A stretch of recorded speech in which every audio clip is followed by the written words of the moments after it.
Ladies and gentlemen, now we will continue with module 1 lecture 8.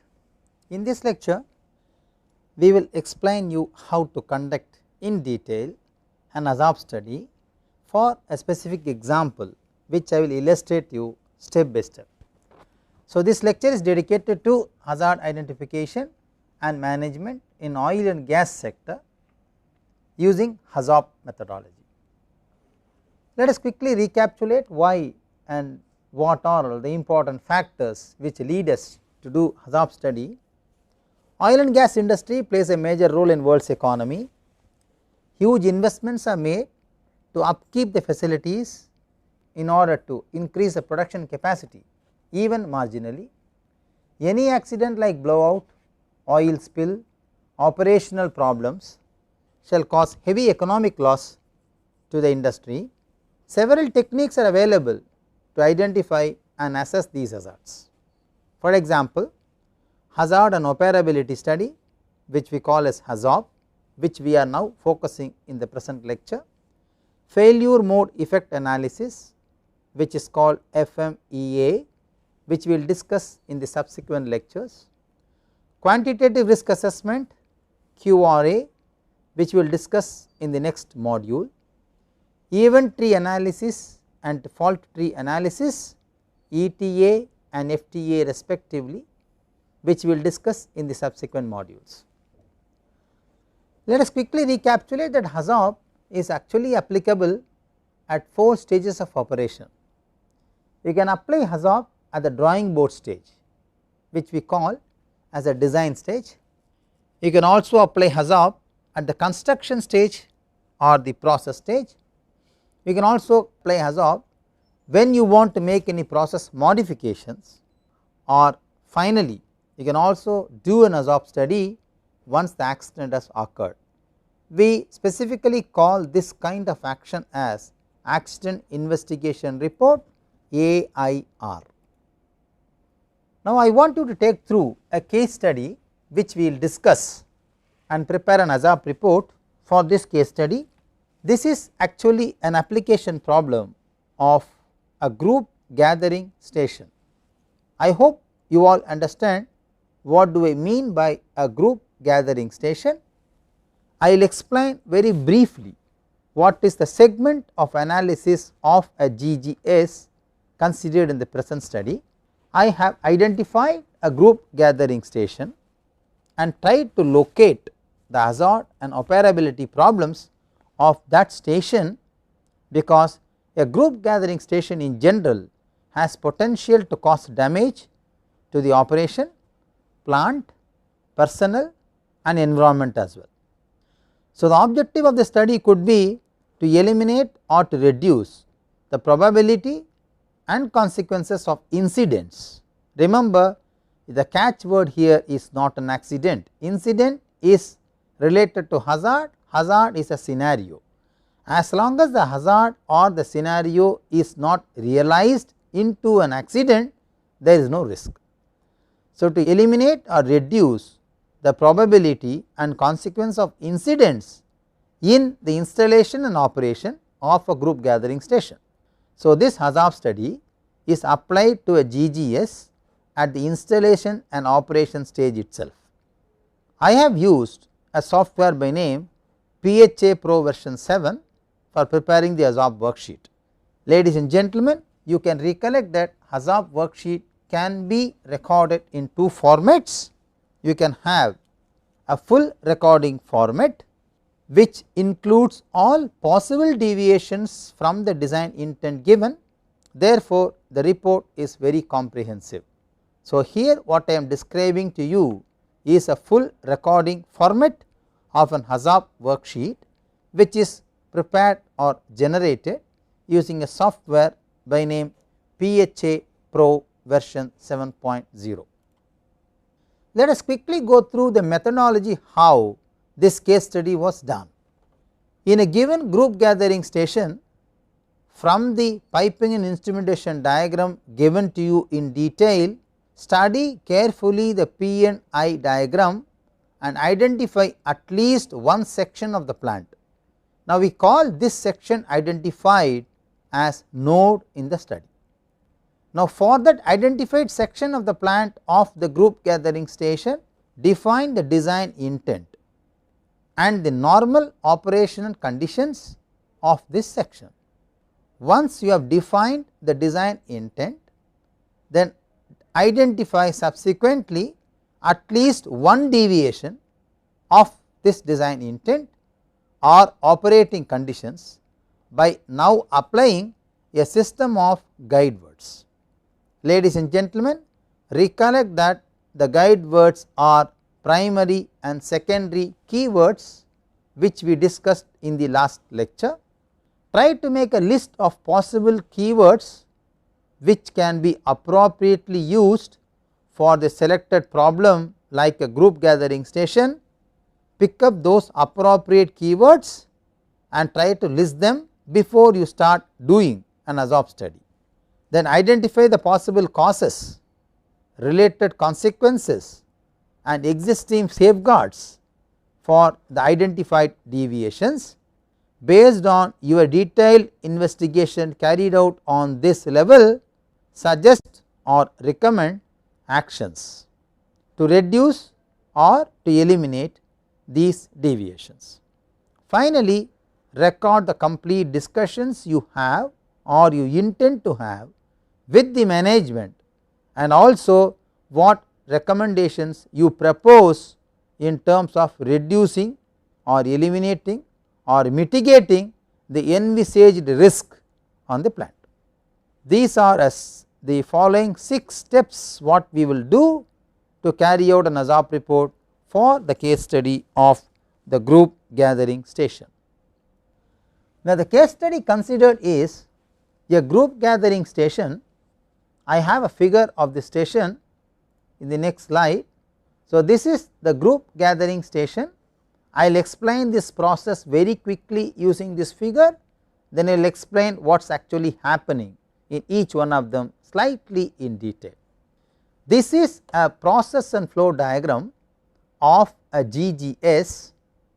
There are many manifolds which supply oil from the wells which are a type of non-enhanced oil recovery field. I call them as group header because the name group header qualifies that this is a header which collects from different groups of wells in one. So, I can have many number of group headers. Here in this PNID I have got 2 set of group headers, group header 1 and group header 2. The group header 1 and 2 receive the oil supply from the drilling well to this collection point. From the group header 1 and 2, the substance or the content starts flowing to what we call as bath heater. There are many bath heaters located in the scenario. There are about 5 in numbers. I simply say 1 to 5. The purpose of a bath heater is it will separate oil, water and gas from the accumulated substance from group header 1 and 2. To do this, I need a chemical dosing tank for enhancing this process. So, I supply a dosing chemical from this tank to this bath heater. This diagram do not show any of the instrumentation and the valves located because this is simply a process flow diagram. If you want to look at the location of valves and other pressure gauges and instrumentations in the system, you should look at what we call as process and instrumentation diagram. So, from the PFD diagram, once the substance is collected in the bath heaters which is separating oil, water and gas from the inlet substance, the gas collected is transferred to what we call as a flare stack. The oil connected and the water together will be sent to what we call as enhanced recovery tank. The recovery tank ER, there are about 5 to 8 in numbers in this process. Then the substance is forwarded further to what we call as a jumbo heater. The jumbo heater again further purifies oil and water, and whatever content of water has been separated, it has been taken to what we call as ETP. ETP is effluent treatment plant. The oil purified here or separated here is collected in a storage tanks 1 to 4.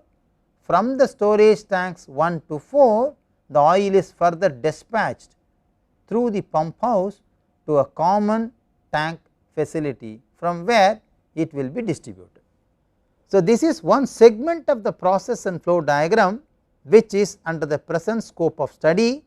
These are the nodes which I keep on marking in my P and FD. So, the well fluid emulsion received at the limits of GGS is distributed to 3 production manifolds. From the main group header, well fluid goes to the bath heater treaters for the first stage of purification, where they separate oil, gas and water. The separated oil is subsequently stored in emulsion recipient tanks, which I call as an ER tank.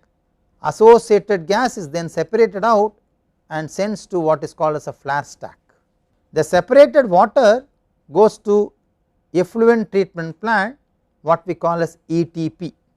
From the emulsion recipient tank, oil is then subsequently fed to jumbo heater treater through the feed pump for further refined treatment. In jumbo heater treater, further separation of oil and water takes place. The separated oil is then subsequently pumped to what we call as a common tank forum. So, this is my process and flow diagram which I am going to concentrate, and based on this diagram and understanding the process, I am going to now do an HAZOP study. Ladies and gentlemen, before we start doing an HAZOP study, we should first understand what is exactly the process happening in the case and how the flow takes place. Based on this understanding, we should be in a position to select the design intents of different nodes or segments in this case. Subsequently, appropriate deviations can be identified, because to prepare a HAZOP report, primary and secondary keywords are important. Primary keywords associate to design intent and secondary keywords are associated with deviations, and only this segment of the group gathering station is now currently considered for the HAZOP study. If you have any questions, please play back the couple of slides earlier and try to understand the component level functioning of each one of them for a better understanding of HAZOP report. Remember, if you do not understand the process and the flow sequence of a given PFD, I am sure you will not be able to successfully prepare an HAZOP report. HAZOP report is an perseverance of possible deviations from the design intents of a given process plant. So, mandate is to understand the process first. I presume you have understood the functioning of a group gathering station. You have understood the importance of the selected nodes in the group gathering station discussed in the previous slide. Now, taking forward are the HAZOP worksheets which we are going to prepare using a software PHA Pro. For example, let me identify the first node, name the node as 1. Remember, this is not a typed Excel sheet, this is an outcome or a screen saved from basically the software output. So, the software output says node 1 identified is given as group header, which is basically a 12 inches pipe, designate 102 A3A class. The deviation from the design intent is low, no flow, and the type is a pipeline.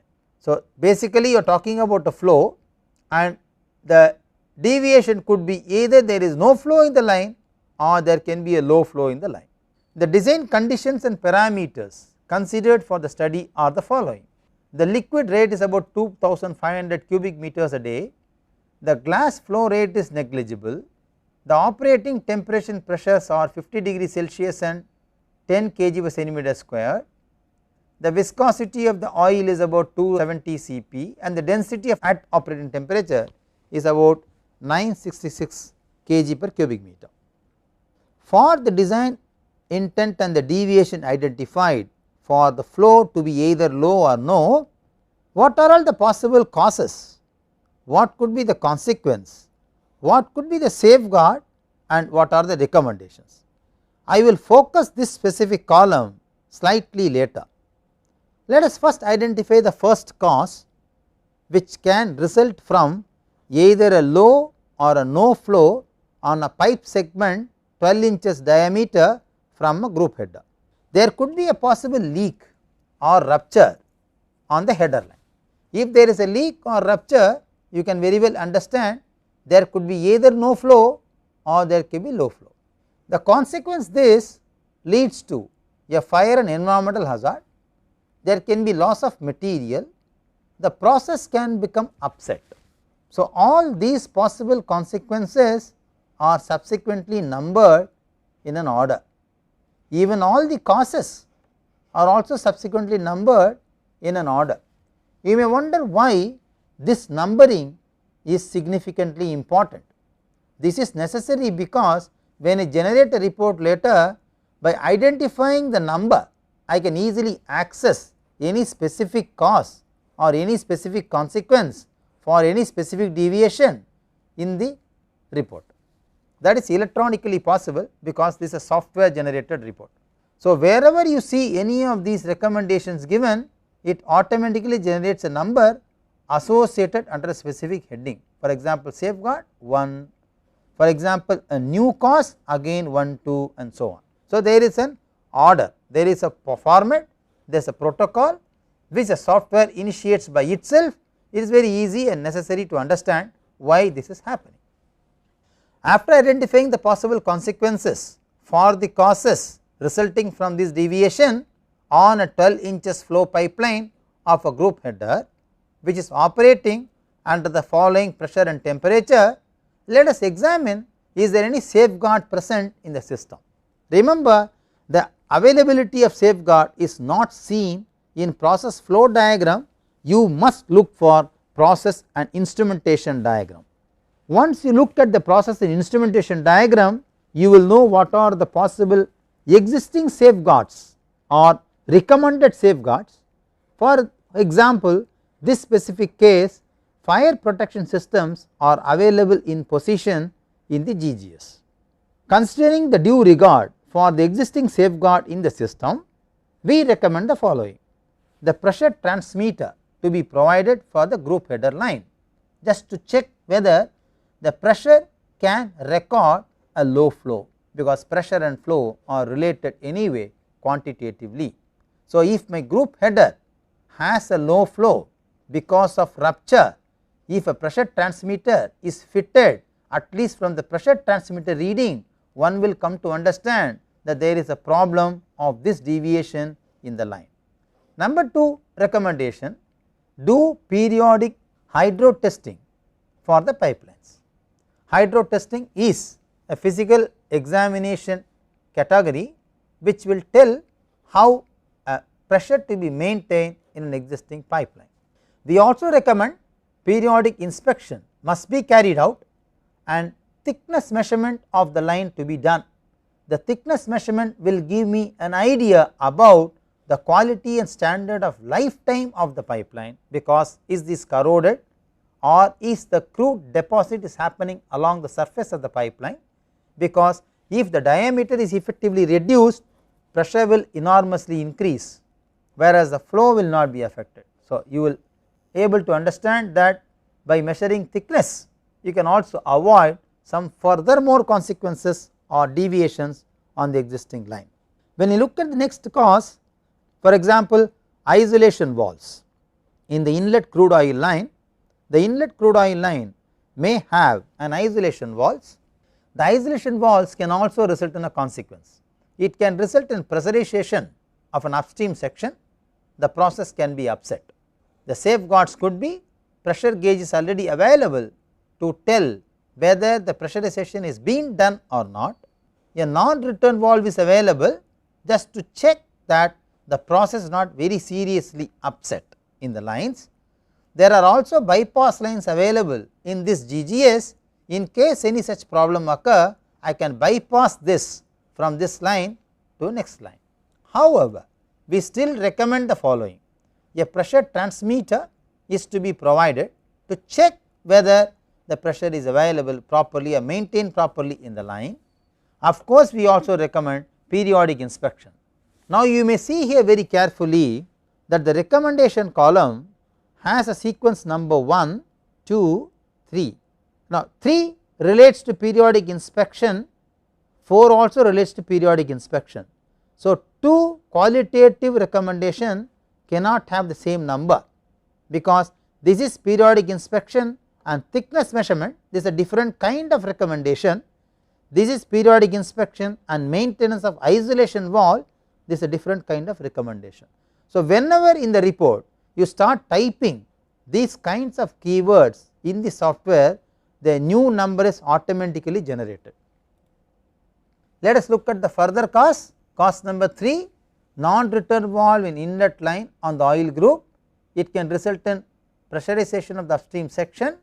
It can also, safeguard is there using a pressure gauge, but we recommend to provide a pressure transmitter and a periodic inspection of and maintenance of non-return valve.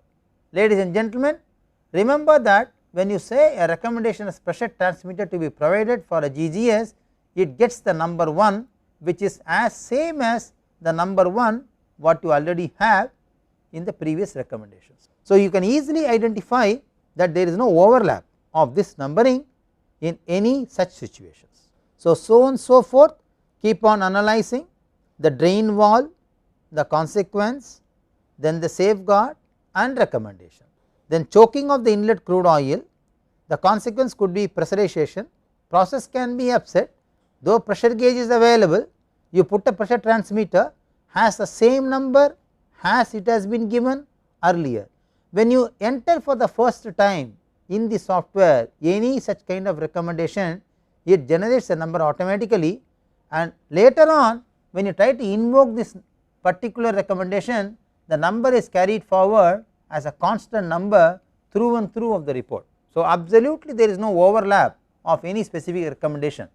Now, there is a great advantage of this kind of common numbering, because if you really wanted to know what is that recommendation of pressure transmitter to be fixed, simply type this number 1 in the through and through report, it will easily access and tell me where these recommendations are to be implemented. For example, the recommendation 1 should be implemented in NRV in the inlet line, in the drain valve in the inlet line, to avoid the choking of the inlet line.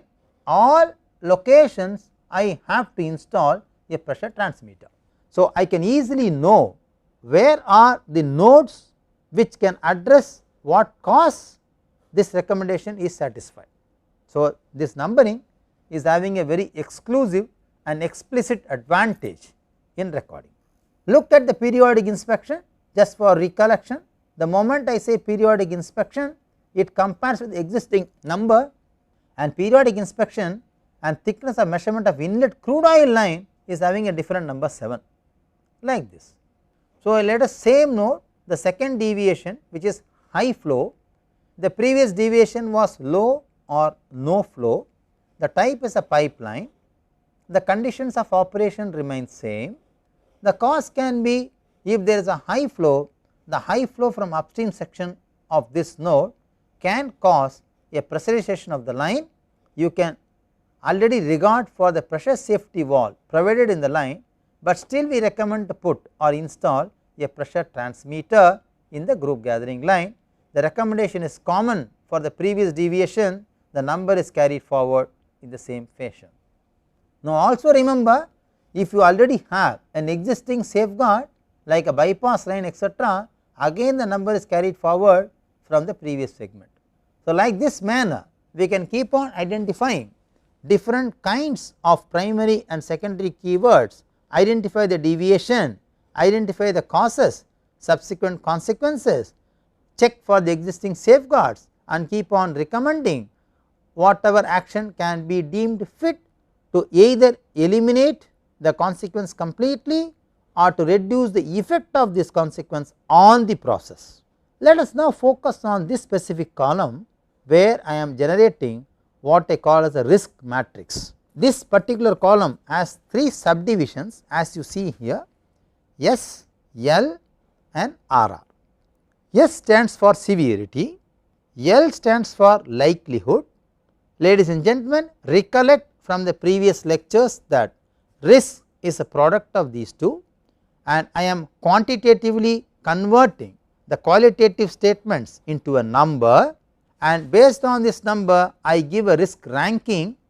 It is not a rank of 1, 2, 3, I am using a rank of A, B, C, D, where A, C, B etc. have a specific meaning, which I will discuss subsequently in the coming slides.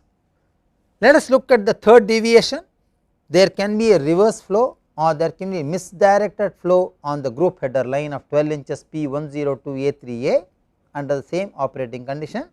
The isolation valve in the first group header or to the testing line is stuck. There is a process subset, there can be loss of containment, you may not get the supply at all.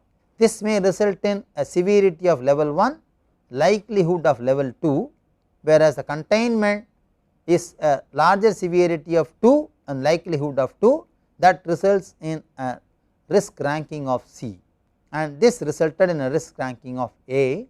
There are no existing safeguards to check whether we can stop this kind of reverse flow. So, we recommend the following: provide a pressure transmitter to check the pressure line, do periodic inspection to check the isolation valve for reverse flow, do periodic inspection and maintenance of butterfly valve connecting the 2 group headers to be done. They were all not present in the existing system. These are all recommendations what we suggest to the client who owns this group gathering station. Similarly, the next deviation on the same header line, we can have a low pressure. I have not anyway filled up these 2 columns. These are all for you as a homework. Try to locate the low pressure significance and identify the cause. I have identified the causes for you. Write down the consequences, pick up the severity and likelihood level of these consequences from the table which I will show you later, then identify the risk ranking of them, check for any existing safeguards if you have an access to the process instrumentation diagram of this problem, and then list down the recommendations as you can continue to do.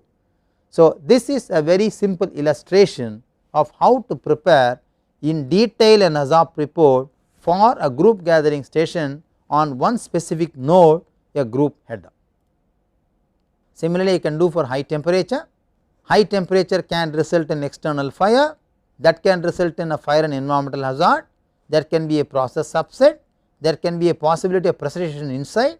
The fire is having a very high severity, the likelihood is very small, lesser than the severity, but the risk ranking is C. There are some safeguards to check whether there will be a fire hazard, there is a temperature gauge, but still we say do periodic inspection for fire protection system. Remember that the periodic inspection may be a common keyword which you already saw in other deviation, but I am saying do periodic inspection for the fire protection system, therefore it gets a new number 10 here. This number is sequentially prepared with the software as you progress for identifying different deviation for different headers or different nodes. There can be variation in composition, same fashion you can fill up this area. After filling up this, let us now focus on what we call as a risk matrix. The risk matrix is an outcome what I get.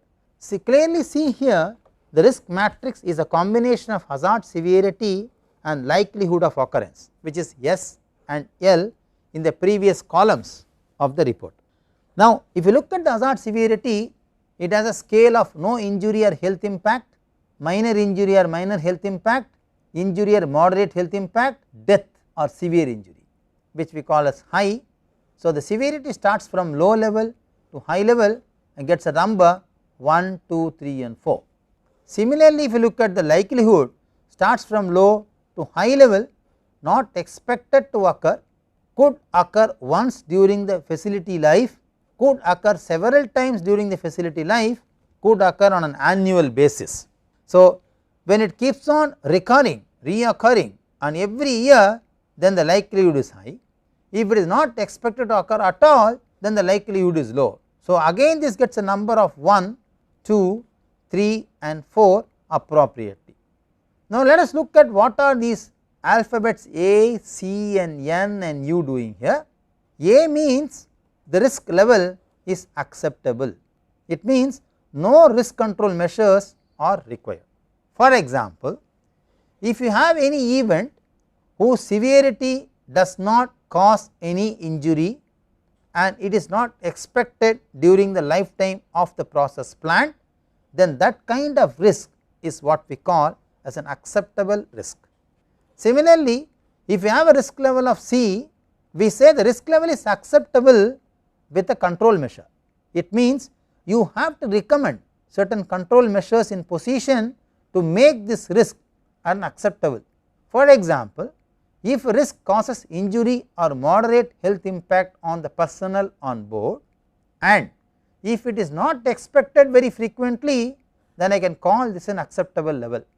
But if that injury is happening to the health impact on the people on board and it keeps on occurring very frequently at a higher level of occurrence, then I must say this risk is unacceptable.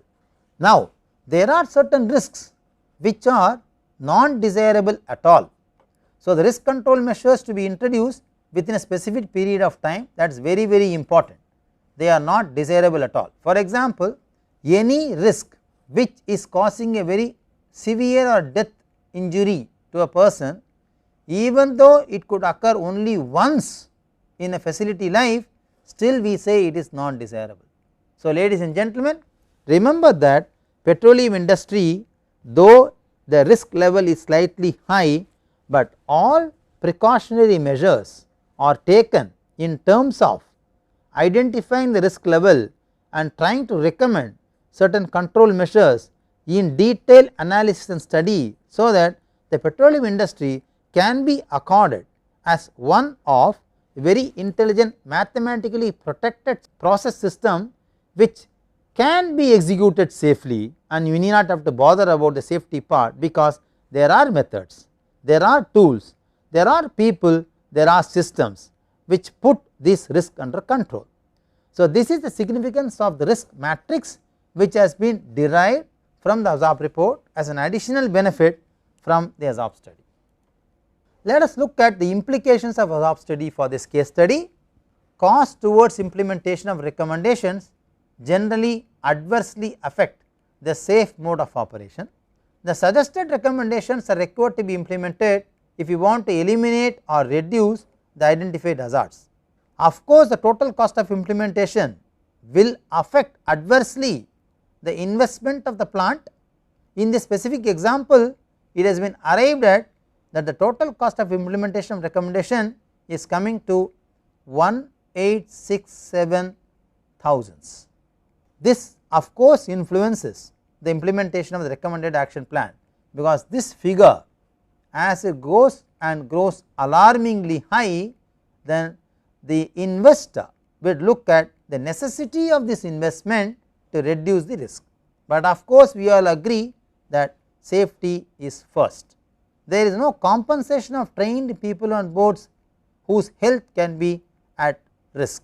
So, safety first, therefore, it is mandatory that anyway this cost has got to be implemented or got to be spent to reduce the risk level within the acceptable standards. Remember that petroleum industry cannot have a zero risk at all.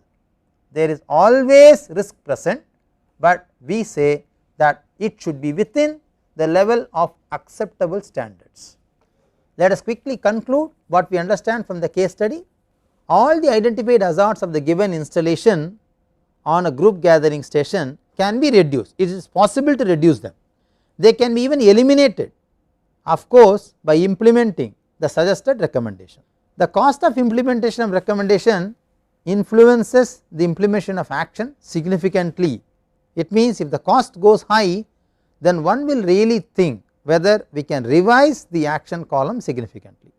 The risk ranking of the installation is higher in node 2, that is in heater treater, and in node 5, that is jumbo heater treater. If you see any recommendations of U and N, of course they are not available in the present study, only the category A and C are available, because this specific node selected for the study does not have anything like undesirable and non acceptable at all. However, even if you have an acceptable and acceptable with certain risk implementation, then priority should be given to category C, those recommendations to be implemented first than those recommendations given in A. There are certain references, kindly go through them. With this overview, we have discussed in detail how to prepare an ASAP report for an existing process system like a group gathering station. In the next lecture, I will summarize the important points related to ASAP study. We will also give you some tutorial sheets and question papers for your self evaluation. Then we will summarize certain important points related to the complete lecture on module 1, and that will complete the first exercise of module 1 on HSC. Thank you.